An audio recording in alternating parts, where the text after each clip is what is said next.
you guys under Thank the you. Cannes sunshine. So you've been here before, but this must be a great experience because it's sunny and you like the film and you're in Un Certain Regard. Tell us about being here this time. Well, I mean, right now I'm looking at a cigarette boat and a beach full of sun worshippers, and yeah, we're on the water, and this is obviously a prestigious event, and here with friends with a film that we really enjoy. So yeah, life is good. Sunny and nice one. Yeah, it's great. Well, I enjoyed the film. You star as two brothers. They're rebels with a cause, if we could put it that way. Tell us a little bit more about them. Yeah, the film is about two brothers that their family farm has been repossessed by the bank under suspicious circumstances, and these two brothers decide to go on a robbing spree, robbing from the bank that's been screwing their family over to buy back the farm, and then they're being chased by two sheriff's deputies played by Jeff Bridges and Gil Birmingham. How did you guys work on your chemistry? Obviously, those two brothers are quite different from one another.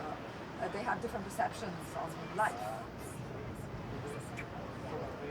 This is our second film working together, so we like each other.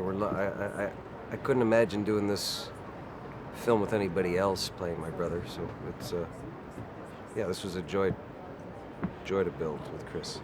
For me, as an audience member, Texas was kind of part of the narrative. It was a character in itself. Is it important the place you film in for you? Ironically enough, it was all shot in New Mexico, so So it wasn't. but It looked like Texas to me. But yeah, I no, I know. I think it's ironic, but yeah, certainly this movie's a lot about wide open spaces, and that has everything to do from the landscape to the spaces between words and the kind of the emotional vistas or whatever. And so I think it did really play a part, and I kind of always looked at these brothers as like caked in dust. They were just like these humans trying desperately to to go forward every day, but they were just kind of almost suffocating in the dust of the place. So yeah, I think so. How does it feel when Jeff Bridges is kind of chasing you, basically? He's such a great actor, and how did you guys collaborate? Obviously, you don't see him for a lot of the film. Not much collaboration because we'd never really worked with him. So I only had one scene with him, and he's a really generous guy.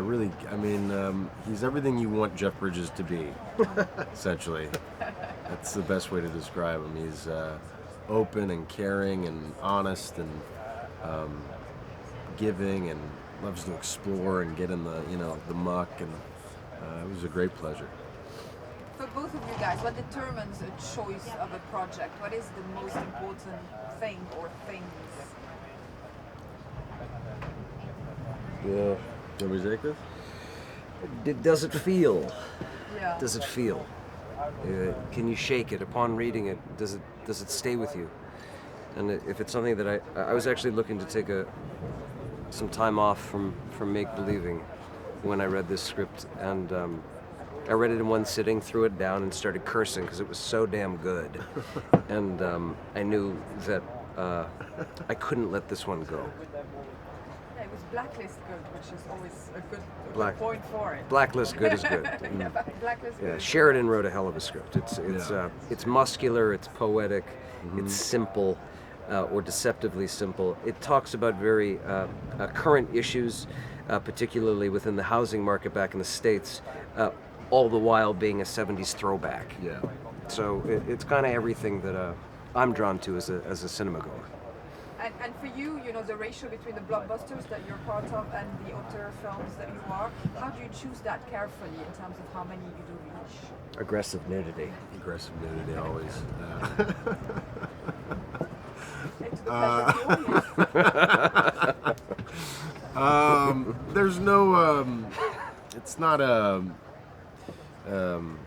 It's a qualitative decision making. It's not quantitative. It's not.